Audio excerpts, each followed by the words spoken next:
Hello, everybody. Hi, I'm Brandon Walters, the managing editor of Texas Scorecard. We're coming to you live again from the Republican Party of Texas convention right here at the George R. Brown Convention Center in Houston. I'm joined with comedian, The Blaze contributor, I think Tucker Carlson's, long lost son. Yep. Alex Stein. Thank you so much for dropping by. Brandon, I really appreciate it. Thank you guys for everything you're doing at Texas Scorecard. And Tucker, if you're watching this, I have a DNA test for you that I'm going to make you submit to. I have some of your hair, so you better just admit that you're my father. The resemblance is uncanny, I think. No? Well, you say that, everybody says it, but right now I've been eating like crazy, so I need to get back on my grind. I'm actually going to see him very soon. I can tease that.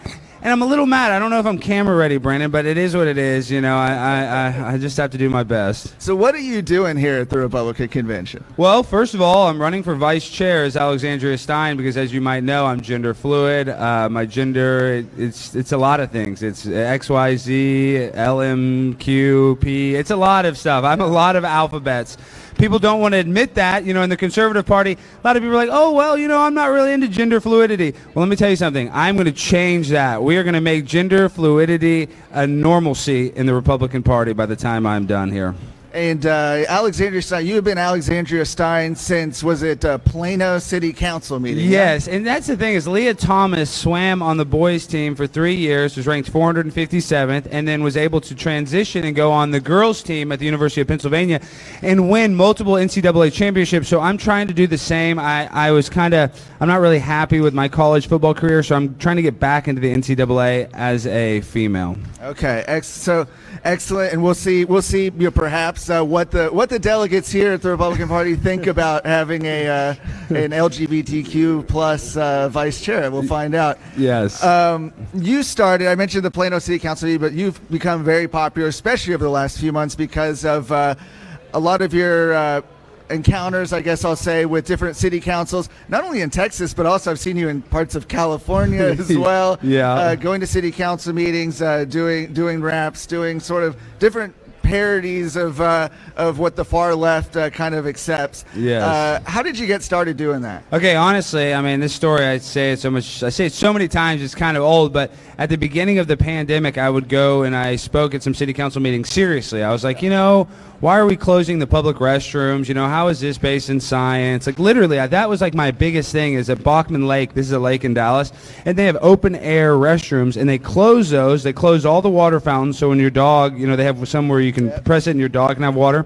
And then on top of that, they put in porta potties, like these gross porta potties. So I was just like trying to be serious, like, why would we put a porta potty but close the good bathrooms? And they looked at me like I was just this crazy psycho, like literally they were like, oh, they wouldn't even respond. These politicians are what I like to call NPCs. That's video game terminology for non-playable characters. And so like I was hearing people at the meeting too talk about how their neighbor's house caught on fire, and because the fire department didn't put it out in time, their house caught on fire. And, I would hear people talk about how, they're just all kinds of issues with parking. Their car got, hit by a Dallas police officer. It's just serious issues, right? And they would never pay attention. They would just sit there and never pay attention. So one of the first meetings that it didn't really go viral at all. It got like, 10 or 20,000 hits. But I said, Mayor Eric Johnson, the mayor of Dallas, I said, hey, Eric Johnson, you should have the Johnson & Johnson vaccine in the gay neighborhood, of Cedar Springs, and we could call it Eric Johnson's Free Johnson & Johnson, and the gay community will love it because of the double entendre, and since you're the first openly gay mayor of Dallas, it would be great. Well, he's not openly gay. He's married. Wife. He's not. And I could just tell his reaction was like shock. So after that, I was like, oh, man, I'm really going to go after these guys. And from then, it was just nonstop. And sometimes I speak seriously, but I think being the most effective form of whatever you want to call trolling, whatever you want to call, I'm kind of a troll, is you have to blur the line of reality and fiction. Like, you want them to think I'm real by being as absurd as possible. Yeah, I know, especially early on, I saw people sharing the videos and some people thinking, literally, look at this out-of-control leftist. What are they doing, right?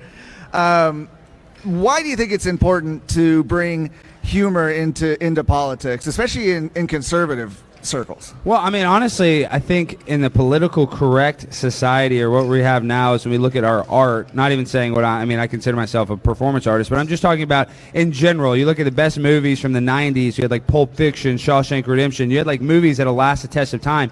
You look at the best movies of 2022, it's Sonic the Hedgehog, Boss Baby 2. I mean, literally, our art has devolved because of political correctness. We cannot take any chances of harming somebody, any of these protected groups.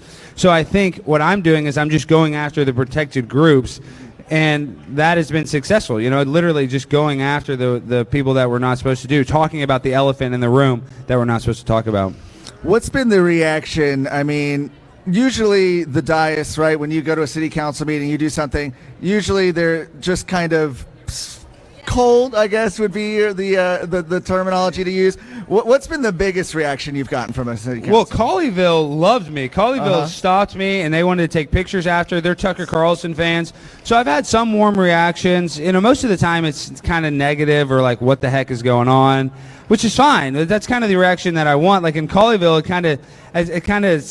I mean, it was great. But like, I don't like that they know that the curtain's been pulled. You know, we've broken the fourth wall. I don't like that fourth wall to be broken. I want them to think this guy is serious. You know, that's what I like the most. Yeah. You've recently filed a lawsuit, right? Against Clay Jenkins in Dallas. Explain that. I'm suing Clay Jenkins in federal court for him violating multiple civil rights, but of course, you know, my freedom of speech, because what happened was Clay Jenkins was actually arrested in college for trespassing, and he went into a woman's dorm and he stole their underwear. And D Magazine wrote an article about this, so I printed out this article and I brought it to the commissioner's court, and I just read the article verbatim. And about 20 seconds into it, they saw what was going on, and John Wiley Price immediately shut it down. And so they didn't give me my 3 minutes, and I wasn't really acting, you know, obscene. I wasn't doing anything really to warrant me getting kicked out. So I filed the lawsuit in federal court, and now it's on like Donkey Kong. And with this is the only problem. With Clay Jenkins, you know, he is not a good person, you know, like he's really not a nice guy. So that's the only thing I kind of worry about is like, what kind of retaliation is he going to do towards me? But I can't live in fear. That's what they want us. They want us to live in fear. But I'm going after the top dog. I mean, the Dallas County judge. It's a big one. It is. It's a big guy to go after. Have you faced any other retaliation from elected officials? Not from elected officials, but like once recently I went to they had a Drag Your Kids to Pride event, which was a drag event, you know, directed towards children, where they were tipping the drag dancers like a strip club, and it was in a gay bar, and it had all these sexual innuendos on the wall, like it's not going to lick itself, all this kind of weird sexual innuendo type stuff. And Tucker Carlson shared the clip, and that night at 4:30, I have them on. I got to get better outside cameras, but I got their car, but they came and were shining like a high-grade flashlight, like military flashlight, into my house at 4:30 in the morning. So it was weird. It was so bright it woke me up. So yeah, I mean, I've had some pushback, but once again, I mean, you know, what does 50 Cent say? Get rich or die trying. I mean, something. I mean, I'm definitely not getting rich, but I'm gonna die one day. I just hope it's not by some Antifa loser. Oh, that would make me sick. Yeah. Speaking of Antifa losers, you were at a Beto O'Rourke rally as well recently. Yes. And got surprised. Kicked out of there, huh? Drug out is what the video looked like to me. Yeah, and the guy that drugged me out was a guy named Freddie Hayes, who's actually a pastor. He's one of these pulpit pimps, you know, prosperity pastors at Friendship West Church in Dallas. And he's like, yeah, like, you know, give me all your tithe. He wants you to tithe 90% of your earnings type guy. And he actually drugged me out of there. Multiple people drugged me out. But yeah, Beto O'Rourke sucks. And actually, I want to bring up, I actually saw at the Abbott party, I don't know how many people went to the Abbott, and maybe you'd have to give it context, but Greg Abbott, part of his campaign, he has a huge ambulance with Beto O'Rourke's face on it. Did you see that? Yeah, so Greg Abbott held a reception sort of separate from the Republican Party convention last night, and they had an ambulance. I can't remember what it said on it, but it was sort of an anti-Beto thing, but it had his face on it, right? Yeah, see, isn't that weird? Like, you can't remember anything that it said on there, but you can remember that it had, like, this huge Beto thing on there. I just think whoever is, if there's anybody on his campaign, I don't think that's really that good of an idea. I think it almost helps Beto. They're driving around that in Texas with his face on it, and people are not that smart, including myself. We can't even read. So most people are probably like, oh, this is a positive Beto thing. So I don't know. I think that's counterintuitive, not trying to trash Abbott. I'm just saying I thought that was very weird. That's not a good troll. I'm a trolling expert, Brandon. Yeah. I know how to troll, all right? I know how to do this. That is not, and if you're going to use a picture of Beto, use a bad picture with his face crossed out. Hey, they have like a good picture of him on a microphone. He looks presidential, for lack of a better word. I mean. Yeah, so while you're giving advice then, what would be one piece of advice you'd give if you were in charge of the Republican Party, specifically here in Texas? Well, first thing I would do if I was president of the United States, I would defund the CIA and the FBI. I think, I like that. I just think these alphabet agencies are basically weaponized. Our Department of Justice is weaponized against our own people, and they try to give us the impression, oh, it's to protect you from a foreign enemy. Really, I'm not under threat of a foreign enemy. I'm more worried about the threat that it's domestic, whether it's Antifa, and the way they go after, like, Proud Boys or Patriot Front. And, they'll go after them all day long, but they won't do anything to Antifa. They won't do anything after the riots of BLM. I mean, so it's just they pick and choose their battles, and they're not actually trying to help the American people. As a matter of fact, they're really just trying to demonize us and what I like to call it is trauma-based mind control. Like they arrest 31 Patriot Front people, and now all the people on the left are like, oh my gosh, this white supremacy's coming to get us, which that's not the case, you know what I mean? But they can make it seem like that through the manipulation of the media by picking and choosing who they arrest. Mm-hmm. And you mentioned it, manipulation of the media. I mean, that's one of the big issues you focus on as well. It's not only the elected officials, but it's also a lot of the media outlets as well. Yeah, I think that I would say the legacy media is another enemy of the people because we don't get the true dope, as you'd say, or whatever. They don't really tell us what's going on. Like, we can only say so much. We're on YouTube and Facebook, but right now one of the biggest things for me is they have this new disease. It's called sudden adult death syndrome. And the media is literally going around like this is a real thing that, oh, well, now just adults are just going to suddenly die. I think it's, Sean Casten, I forget which politician, but his daughter, just 17 years old, just died of sudden adult death syndrome.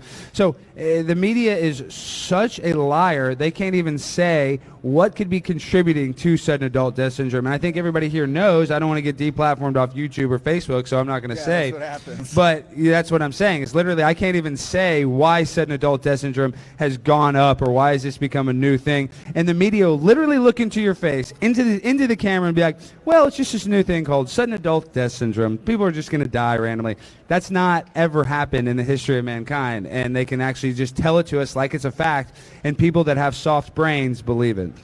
How can people follow you? You're a Blaze contributor, but you've got an Instagram, Twitter. Yeah, I mean, it's Alex Stein 99 on Twitter. I'm on Instagram, Primetime Stein. I'm all over the internet. If you can't find me, you're not looking very hard. So I'm all over.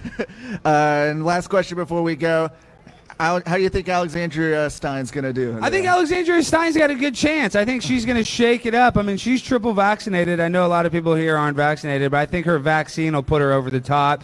If she can get her fourth booster before the election, that is going to be the one that's going to be the champion booster that gives her the adrenaline, that gives her the mental, capability to dominate her opponent. So it's all about getting that fourth booster. We love it. Thank you, Dr. Fauci. He's the best guy ever. I don't like Fauci, but Alexandria loves him. So I think it's just the strength of Fauci and the booster will put her over the top. Excellent. That's going to be the race to watch this afternoon. Alex Stein, thank you so much for joining us. And thank you for tuning in. We've got more coverage for the Republican Party of Texas Convention all day long at TexasScorecard.com. Thank you.